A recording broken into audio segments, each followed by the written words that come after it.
Hey guys, in this video I'll show you the proper way on how to copy visuals from Power BI to PowerPoint. It's very easy. Now, you don't come here and right click on this, copy and then copy visual, because you come and paste this on PowerPoint, nothing happens. What you need to do is use the snipping tool. Now, before you start using the snipping tool like this will be very bad quality because once you bring this into PowerPoint, it will get blurry when you try to enlarge this.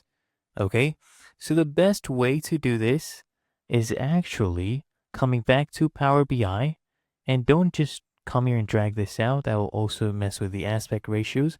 I want you to undo that and just hold Control, okay, on your keyboard, and then use the scroll wheel on your mouse and then zoom into the report itself.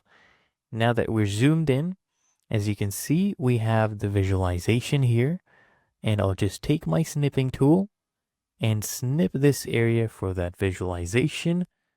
Okay, this one looks perfect. And now I'll just copy this and bring this into PowerPoint, and we have the best quality, right? And it's really that easy and simple.